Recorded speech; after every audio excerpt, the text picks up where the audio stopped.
नमस्कार, स्वागत है आप सभी का डीडी न्यूज के इस खास बुलेटिन एक्सप्रेस 100 में, जहां हम लेकर आते हैं राजनीति, मनोरंजन, देश, दुनिया और व्यापार जगत की सभी खबरों को एक्सप्रेस अंदाज में। मैं हूं अश्विनी मिश्र। देखिए खबरें तेज रफ्तार से। मनु भाकर ने पेरिस ओलंपिक में भारत को पहला पदक दिलाया। मनु भाकर ने महिलाओं की 10 मीटर एयर पिस्टल स्पर्धा में कांस्य पदक जीतने में सफलता पाई। ओलंपिक में 12 साल बाद निशानेबाजी में भारत के लिए पदक आया है। मनु भाकर ने ओलंपिक में भारत के लिए पदक जीतने वाली पहली महिला निशानेबाज बन गई है। भारतीय महिला निशानेबाज मनु भाकर ओलंपिक में मिली सफलता से खुश हैं। उनका कहना है कि देश के लिए ओलंपिक के स्वर्ण पदक जीतने की कोशिश वो जारी रखेंगे। राष्ट्रपति ने मनु भाकर को पेरिस ओलंपिक में पदक जीतने पर बधाई दी। सोशल मीडिया प्लेटफॉर्म एक्स पर अपने संदेश में राष्ट्रपति ने लिखा, भारत को मनु भाकर पर गर्व है। प्रधानमंत्री नरेंद्र मोदी ने मनु भाकर से फोन पर बातचीत की। प्रधानमंत्री नरेंद्र मोदी ने पेरिस ओलंपिक में कांस्य पदक जीतने पर मनु भाकर को बधाई दी। पेरिस ओलंपिक में भारत को पहला मेडल दिलाने पर उपराष्ट्रपति जगदीप धनखड़ ने मनु भाकर को बधाई दी है। पेरिस ओलंपिक में भारत के लिए पहला कांस्य पदक दिलाने पर केंद्रीय खेल मंत्री मनसुख मांडविया ने निशानेबाज मनु भाकर को बधाई दी है। उन्होंने कहा कि आपने अपना कौशल और समर्पण दिखाया है। मनु भाकर के कोच जसपाल राणा ने माना है कि मनु के लिए पदक की राह आसान नहीं थी, लेकिन दबाव से निकलने की कला ने न सिर्फ मनु का हौसला बढ़ाया, बल्कि पूरे भारतीय दल को आगे अच्छा करने की ऊर्जा भी दी। पेरिस ओलंपिक में मनिका बत्रा ने टेबल टेनिस के महिला सिंगल के राउंड ऑफ 64 में जीत हासिल की। उन्होंने ब्रिटेन की एना हर्से को 4-1 से शिकस्त दी। निकहत जरीन ने पेरिस ओलंपिक में जर्मनी की मैक्सी करीना क्लोएट्जर पर जीत के साथ महिलाओं के 50 किलोग्राम मुक्केबाजी ओलंपिक के प्री क्वार्टर फाइनल में प्रवेश कर लिया है। निशानेबाजी में 10 मीटर एयर राइफल में रमिता जिंदल ने फाइनल के लिए क्वालिफाई कर लिया है। रमिता जिंदल ने क्वालिफाइंग दौर में 631.5 अंक के साथ 5वां स्थान हासिल किया। पीवी सिंधु ने पेरिस ओलंपिक में अपने अभियान की शुरुआत जीत के साथ की है। ग्रुप दौर के मुकाबले में सिंधु ने मालदीव की फतीमत नब्बाह अब्दुल रज्जाक को शिकस्त दी। 2 बार की ओलंपिक पदक विजेता पीवी सिंधु पेरिस ओलंपिक के ग्रुप दौर में अपना अगला मुकाबला क्रिस्टिन कुबा से 31 जुलाई को खेलेंगे। अचंता शरद कमल को पहले मैच में हार का सामना करना पड़ा। शरद कमल को टेबल टेनिस के पुरुष एकल के राउंड ऑफ 64 में स्लोवेनिया के कोजुल डेनिस ने 4-2 से हराया। पेरिस ओलंपिक में भारत के बलराज पवार ने रोइंग में पुरुषों के सिंगल स्कल्स क्वार्टर फाइनल के लिए क्वालिफाई कर लिया है। बलराज ने आज रेपचाज राउंड में दूसरा स्थान हासिल किया। ओलंपिक में अपना डेब्यू कर रही भारत की महिला मुक्केबाज प्रीति पवार ने 54 किलोग्राम स्पर्धा के पहले दौर के मुकाबले में वियतनाम के खिलाड़ी को 5-0 से शिकस्त दी। भारतीय महिला रिकर्व तीरंदाजी टीम पेरिस ओलंपिक से बाहर हो गई है। भारतीय टीम को क्वार्टर फाइनल में नीदरलैंड के हाथों शिकस्त का सामना करना। भारत के टेनिस खिलाड़ी सुमित नागल पेरिस ओलंपिक से बाहर हो गए हैं। उन्हें फ्रांस के कोरेंटिन माउटेट ने 2 घंटे 30 मिनट तक चले मैच में हराया। सुमित नागल को यह मैच 6-2, 2-6, 5-7 से गंवाना पड़ा। श्रीलंका ने महिला एशिया कप का खिताब जीत लिया है। फाइनल में श्रीलंका ने भारत को 8 विकेट से हराने में सफलता पाई। श्रीलंका की टीम पहली बार एशिया कप का खिताब जीतने में सफल हुई है। प्रधानमंत्री नरेंद्र मोदी ने मन की बात के 112वें एपिसोड के जरिए देशवासियों को संबोधित किया। प्रधानमंत्री ने स्वतंत्रता दिवस पर देशवासियों से हरघरतिरंगा.com पर सेल्फी अपलोड करने का भी आह्वान किया। प्रधानमंत्री के मन की बात कार्यक्रम में हर साल की तरह इस साल भी 15 अगस्त को अपने सुझाव भेजने का आग्रह किया गया है। प्रधानमंत्री ने कहा कि स्वतंत्रता दिवस यानी 15 अगस्त के साथ एक और अभियान जुड़ गया है, हर घर तिरंगा अभियान। पिछले कुछ वर्षों में तो पूरे देश में हर घर तिरंगा अभियान के लिए सबका जोश हाई रहता है। गरीब हो या अमीर, छोटा हो या बड़ा, छोटा घर हो या बड़ा घर हो, हर कोई तिरंगा लहराकर गर्व का अनुभव करता है। प्रधानमंत्री ने कहा कि हर घर तिरंगा अभियान तिरंगे की शान में एक यूनिक फेस्टिवल बन चुका है। इसे लेकर अब तो तरह तरह के इनोवेशन भी होने लगे हैं। 15 अगस्त आते आते घर में, दफ्तर में, कार में तिरंगा लगाने के लिए तरह तरह के प्रोडक्ट दिखने लगते हैं। प्रधानमंत्री नरेंद्र मोदी ने प्रोजेक्ट परी का जिक्र करते हुए कहा कि प्रोजेक्ट परी पब्लिक आर्ट को लोकप्रिय बनाने के लिए उभरते कलाकारों को एक मंच देने का बड़ा माध्यम है। प्रधानमंत्री ने कहा कि हमें अपनी संस्कृति पर गर्व है और संस्कृति पर गर्व करते हुए कोई भी देश आगे बढ़ सकता है। भारत में भी इस तरह के बहुत सारे प्रयास हो रहे हैं। ऐसा ही एक प्रयास है प्रोजेक्ट परी, जो धरती को स्वर्ग बना रही है। प्रधानमंत्री ने कहा कि मैं कला और संस्कृति प्रेमियों से आग्रह करूंगा कि वे भी पब्लिक आर्ट पर और काम करें। यह हमें अपनी जड़ों से जुड़ने का सुखद अनुभूति देता है। प्रधानमंत्री नरेंद्र मोदी ने देश को ड्रग फ्री बनाने की दिशा में जुटे सभी लोगों, परिवारों, संस्थाओं और मानस हेल्पलाइन का भरपूर उपयोग करने का आग्रह किया है। प्रधानमंत्री नरेंद्र मोदी ने मन की बात के जरिए समाज में बदलाव लाने के लिए युवाओं से आह्वान करने के साथ साथ सामाजिक मुद्दों को उजागर किया। हरियाणा के रोहतक में महिलाएं आत्मनिर्भर भारत की मिसाल पेश कर रही हैं। प्रधानमंत्री ने मन की बात के माध्यम से इन महिलाओं के सेल्फ हेल्प ग्रुप की उन्नति के बारे में जानकारी दी और इनकी प्रशंसा की। प्रधानमंत्री ने देश के अलग अलग इलाकों में कारीगरों और उनके प्रयासों से अंतर्राष्ट्रीय ख्याति प्राप्त करने वाले हमारे हथकरघा उत्पादों का विस्तार से उल्लेख किया। प्रधानमंत्री ने कहा कि चाहे ओडिशा के संबलपुरी साड़ी हो या फिर एमपी की माहेश्वरी साड़ी, महाराष्ट्र की पैठाड़ी या फिर विदर्भ के हैंड ब्लॉक प्रिंट्स हो, चाहे हिमाचल प्रदेश के भूतिकों के शॉल और ऊनी कपड़े हों या फिर जम्मू कश्मीर के कनी शॉल हों, देश के कोने कोने में हैंडलूम कारीगरों का काम छाया हुआ है। प्रधानमंत्री ने आगामी 7 अगस्त को मनाए जाने वाले अंतर्राष्ट्रीय हैंडलूम दिवस का जिक्र किया। प्रधानमंत्री ने इस क्षेत्र में आए स्टार्टअप और एआई तकनीकों के इस्तेमाल की भी जानकारी दी। साथ ही पीएम ने एक नए hashtag my product my pride के इस्तेमाल के लिए भी लोगों को प्रेरित किया। प्रधानमंत्री ने मन की बात कार्यक्रम में कहा कि जो लोग कभी खादी का उपयोग नहीं करते थे, वो आज गर्व से खादी पहन रहे हैं। प्रधानमंत्री ने यह भी जानकारी दी कि खादी ग्रामोद्योग का कारोबार पहली बार 1.5 लाख करोड़ रुपए के पार पहुंच गया है। प्रधानमंत्री ने कहा कि पेरिस ओलंपिक का शानदार आगाज हो चुका है। पूरा देश दुनिया के पटल पर तिरंगे के परचम लहराने के लिए अपने खिलाड़ियों का उत्साह बढ़ा रहा है। प्रधानमंत्री ने मन की बात कार्यक्रम में भी खिलाड़ियों का हौसला अफजाई किया, साथ ही देशवासियों से खिलाड़ियों का उत्साह बढ़ाने की अपील की।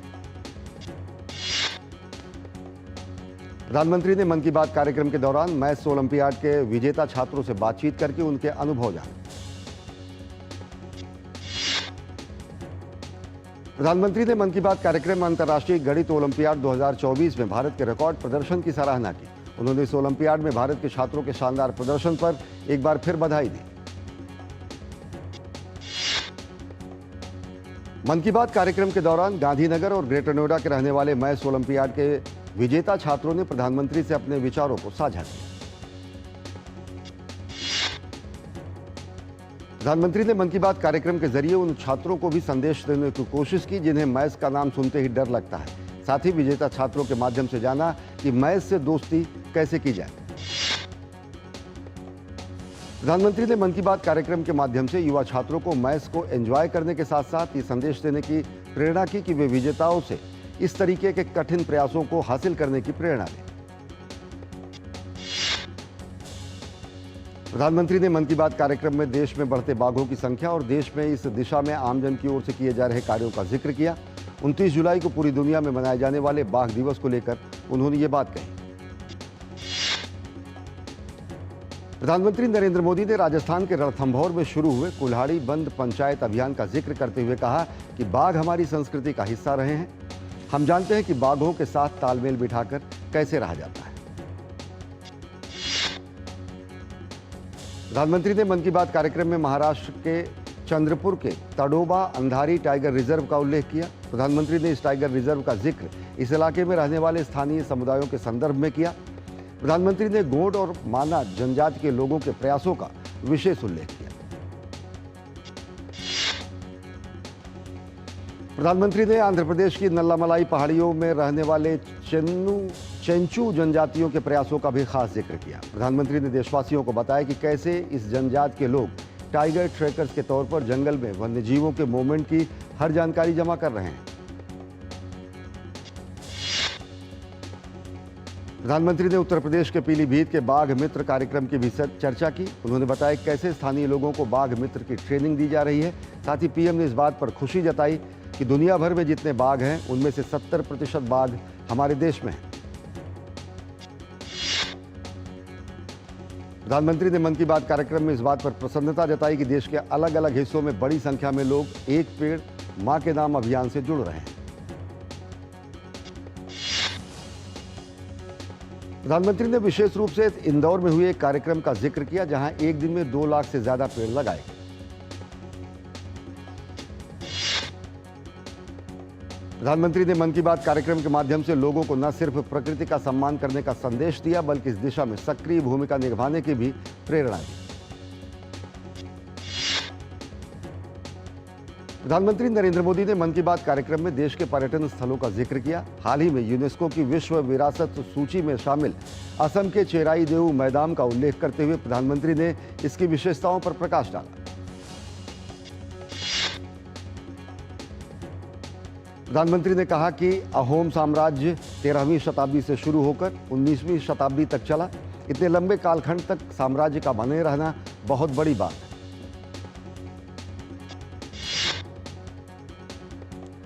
राजधानी दिल्ली के राजेंद्र नगर इलाके में कोचिंग इंस्टीट्यूट में पानी भरने से 3 विद्यार्थियों की मौत के मामले में दिल्ली सरकार ने मजिस्ट्रेट जांच के आदेश दिए हैं। साथ ही 24 घंटे के भीतर रिपोर्ट देने का निर्देश दिया है। दिल्ली के old Rajendra Nagar coaching centre की घटना पर डीसीपी सेंट्रल एम हर्षवर्धन ने बताया कि तलाशी और बचाव अभियान के दौरान बेसमेंट से 3 शव बरामद किए गए। तीनों की पहचान हो चुकी है। परिजनों को सूचित कर दिया गया है। राजेंद्र नगर हादसा पर पुलिस ने आपराधिक मामला दर्ज कर मामले में 2 लोगों को हिरासत में लिया है। इसमें बिल्डिंग के मालिक और कोऑर्डिनेटर शामिल है। दिल्ली पुलिस की एफआईआर में हादसे के लिए बिल्डिंग मैनेजमेंट ड्रेनेज सिस्टम के लोगों को जिम्मेदार बताया गया है। दिल्ली के उपराज्यपाल वीके सक्सेना ने कोचिंग सेंटर हादसे पर दुख जताया है। उन्होंने कहा कि वो स्थिति पर बारीकी से नजर बनाए हुए हैं और लगातार जानकारी ले रहे हैं। दिल्ली के एलजी ने कहा कि शहर में जल निकासी संबंधित बुनियादी ढांचा और इसकी देखभाल व्यवस्था स्पष्ट रूप से ध्वस्त हो चुकी है। उन्होंने कहा कि यह कुशासन की बड़ी समस्या का संकेत है। एलजी वीके सक्सेना ने बताया कि उन्होंने संभागीय आयुक्त से मंगलवार तक दुखद घटना के हर पहलू का जायजा लेते हुए एक रिपोर्ट सौंपने को कहा है। एलजी ने कहा कि जो लोग कसूरवार हैं उनके खिलाफ कड़ी कार्रवाई की जाएगी। राजेंद्र नगर में यूपीएससी कोचिंग सेंटर में पानी भरने से हुई दुर्घटना पर एबीवीपी ने जोरदार विरोध प्रदर्शन किया और बिना सुरक्षा मानकों के चल रहे कोचिंग संस्थानों को बंद करने की मांग की। कोचिंग सेंटर हादसे को लेकर भाजपा ने आम आदमी पार्टी सरकार को कटघरे में खड़ा किया है। बीजेपी ने इसे हादसा नहीं हत्या करार देते हुए आपराधिक लापरवाही बताया है। दिल्ली भाजपा अध्यक्ष वीरेंद्र सचदेवा ने दोषी अधिकारियों के साथ ही मुख्यमंत्री केजरीवाल और शिक्षा मंत्री आतिशी के इस्तीफे की मांग की है। भाजपा प्रवक्ता शाहजाद पूनावाला ने कोचिंग संस्थान दुर्घटना पर आम आदमी पार्टी पर जमकर हमला बोला। उन्होंने कहा कि दिल्ली सरकार की लापरवाही और भ्रष्टाचार की वजह से ऐसी दुर्घटनाएं बार बार हो रही हैं।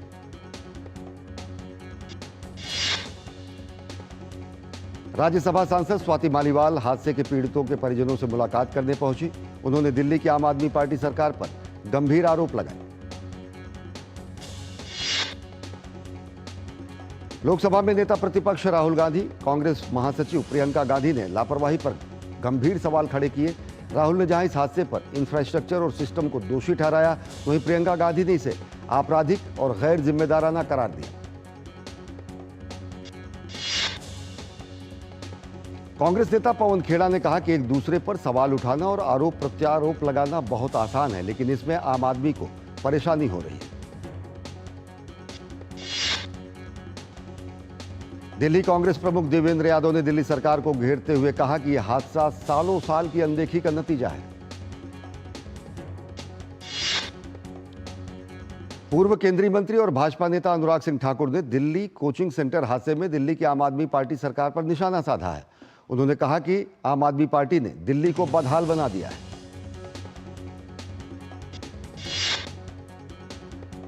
दिल्ली के ओल्ड राजेंद्र नगर के कोचिंग संस्थान के बेसमेंट में जलभराव से हुई 3 स्टूडेंट्स की मौत को लेकर दिल्ली हाईकोर्ट में याचिका दाखिल की गई है। हिंदू राष्ट्रीय प्रवासी मंच की ओर से दाखिल इस याचिका में एमसीडी, कोचिंग संस्थान और दिल्ली सरकार की जवाबदेही सुनिश्चित करने के लिए स्वतंत्र जांच की मांग की गई है। नेशनल टेस्टिंग एजेंसी एनटीए ने सीयूईटी यूजी परीक्षा का रिजल्ट जारी कर दिया है। परीक्षार्थी सीयूईटी यूजी की वेबसाइट exams.nta.ac.in/cuet.ug/ पर अपना रिजल्ट देख सकते हैं। फाइनल रिजल्ट और स्कोर कार्ड आधिकारिक वेबसाइट पर भी चेक किए जा सकते हैं। प्रधानमंत्री नरेंद्र मोदी के तीसरे कार्यकाल का पहला बजट उत्तर प्रदेश के आगरा में बजट संगोष्ठी अभियान किया गया। कार्यक्रम का शुभारंभ भाजपा महामंत्री राधा रमण अग्रवाल और केंद्रीय मंत्री एसपीएस बघेल ने किया।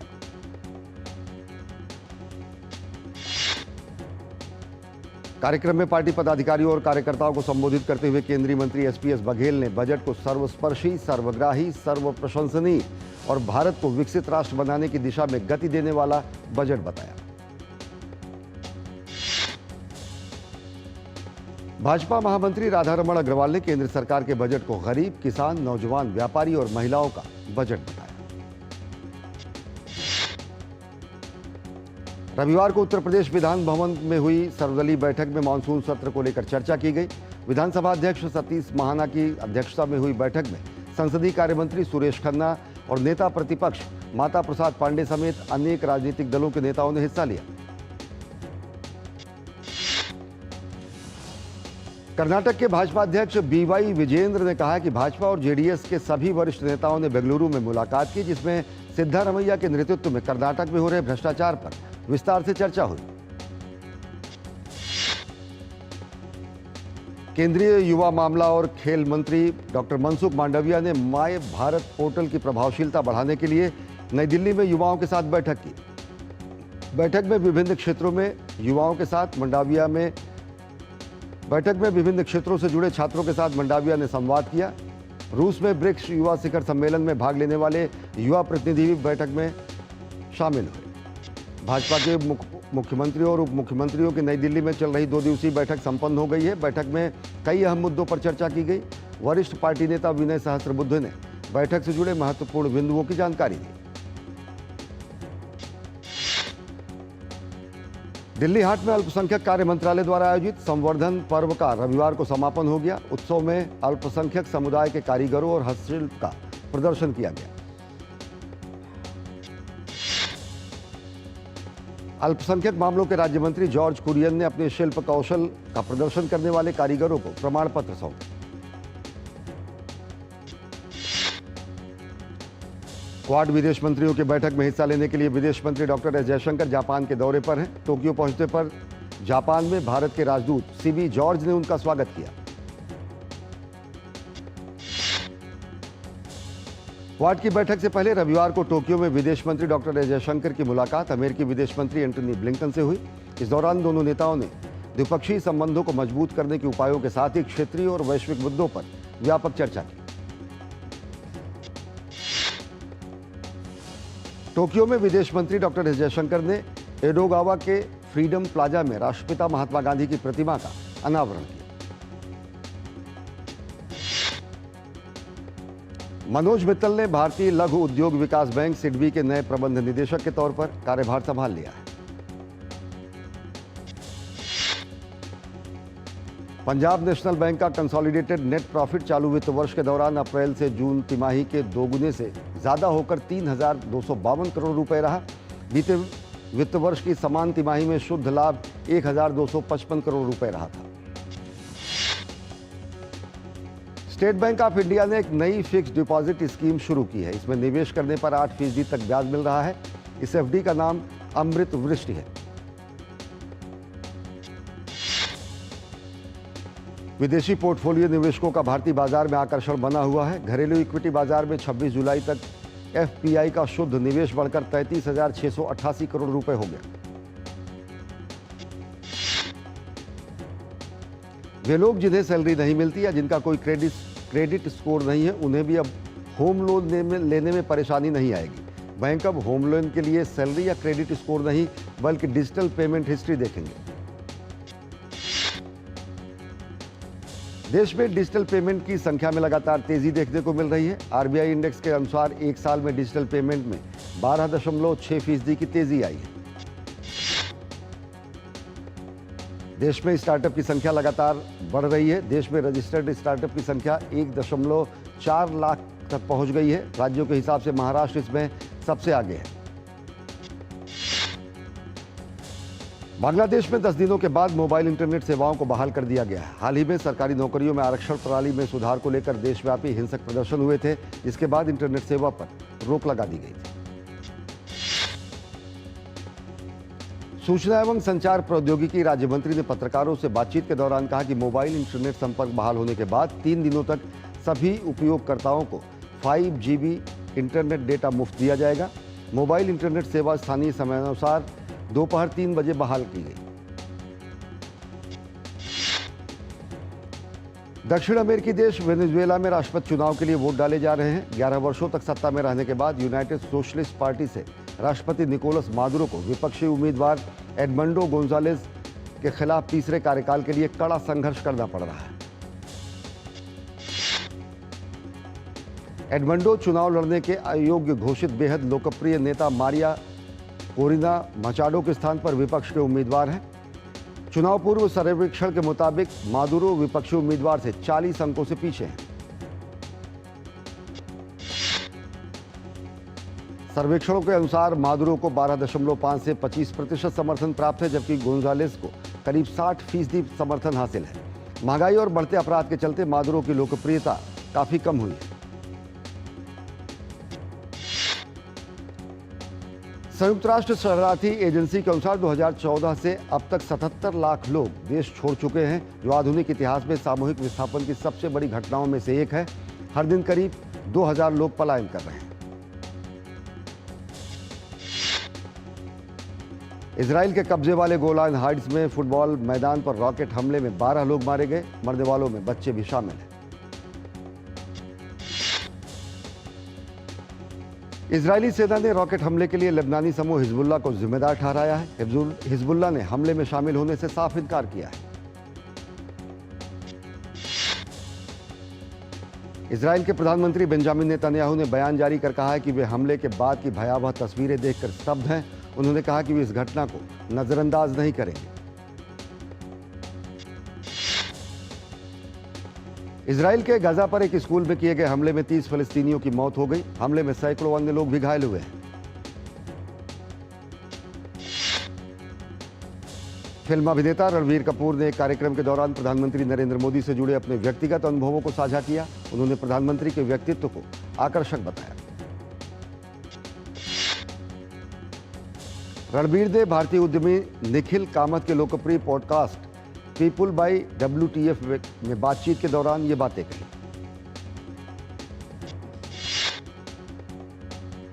डेडपूल एंड वॉल्वराइन ने रिलीज के दूसरे दिन 20 करोड़ से अधिक की कमाई की है। पहले दिन फिल्म ने 21 करोड़ की कमाई अपने नाम की थी।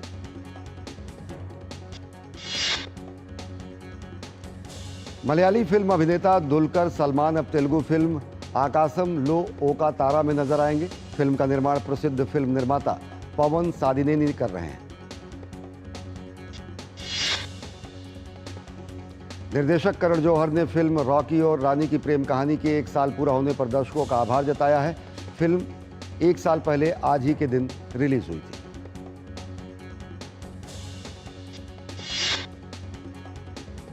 तो एक्सप्रेस न्यूज में फिलहाल इतना ही। देश और दुनिया की ताजा तरीन खबरों के लिए देखते रहिए DD न्यूज। नमस्कार।